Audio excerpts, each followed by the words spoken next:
Xin đùa nữa. Xin chữ cà lý nữa. Liếp lồng xeo.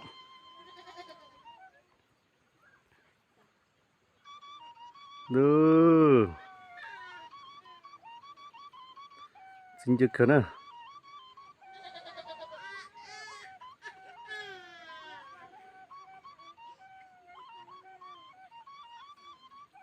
Liếc cờ. Rung dúa cờ nữa.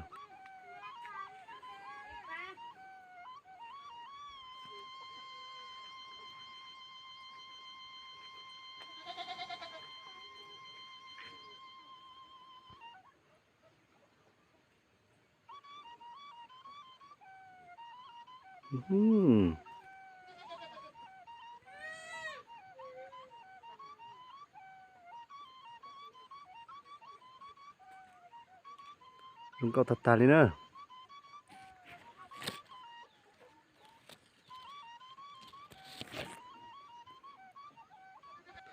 Cho nó tỏ nó thế nè. Cho nó là cú liếc cái dạ này.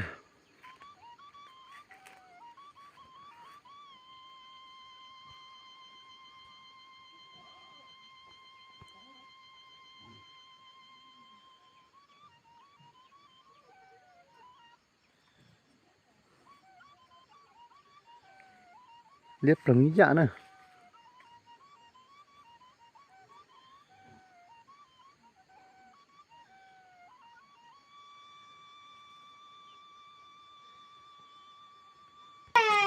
Lọt cửa. Để tới cho lọt cửa. Sao luôn nó đi nè. Luôn nó đi nè. Lọt thế nào ít sẽ tiền nhẹ ta. Sẽ tiền nhẹ tí ta. Lọt ta ư. Luôn nó lọt xin rồi. Cho chín nó ít chữ in lo cho chín này. Tên nhẹ ta nè.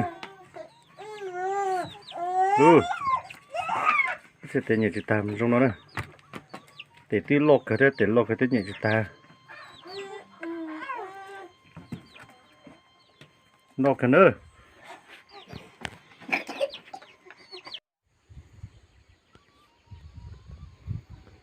Tê bẩn đâu vật cò đó. Vật búa đó. Cho nó giờ tê vật búa. Cho trong nó nè. Cho nó là có gió xin nữa. Lọt cái đó. Đi hạt tê vật búa nó đó.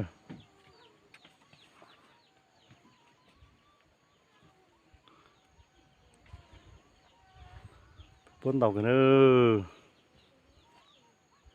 Lúc này từ gió mà. Từ xa gió mà hô máy độc cú nữa. Cũng mà. Thật từ gió sau lúc chạy khớp mùa nó mà nữa. Thì gió chạy khớp nhìn nó chỉ tao tôi gió chạy nữa. Thật. Từ gió hô độc cú nữa. Nó thật tê đó. Rồi bốn đầu tạt tà nữa. Mà để tạo số cho đây. Mày tôi đọc cái đèn mày.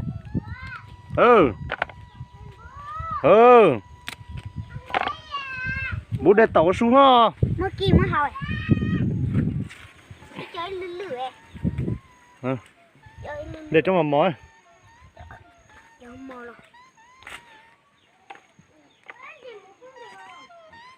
Cái mua cho mò mồi. Thì mua lại mua cho lẩu lẩu cho con ạ.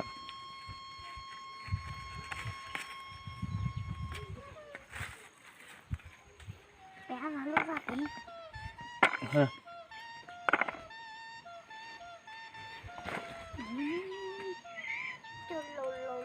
Lẩu.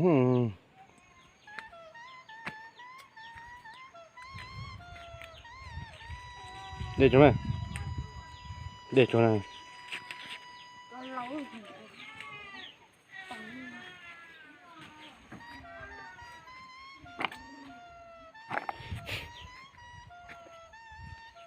Đây chỗ lồng nè. Một bốn đầu cơ.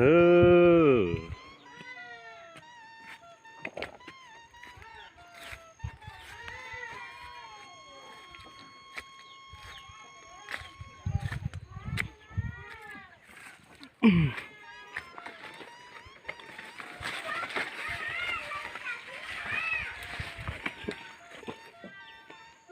cái đó ít tia sữa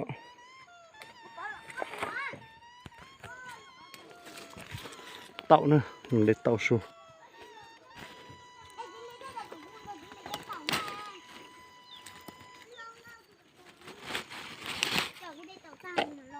mong gặp là tụi bà cho đập lăn nó à cũng mà đây quá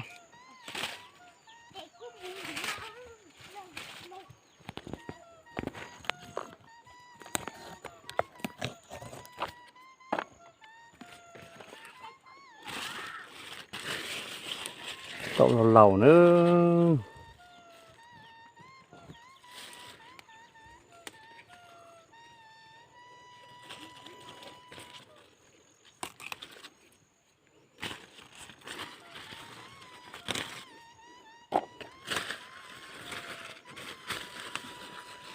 thì một trăm mò nữa thì là lâu năm mò hồng nỏ nữa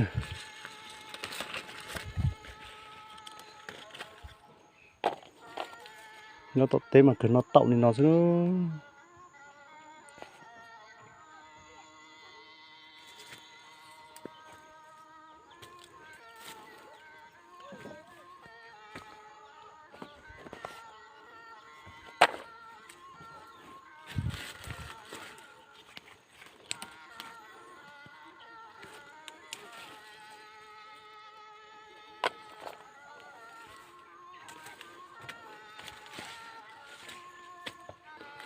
nó tọt tem lên ơ chợt đi xìa đi bên nó tới chỉ á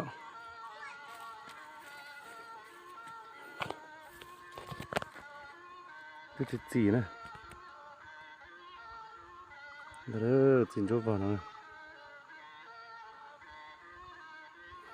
ta tàu con này giờ đẹp luôn nó này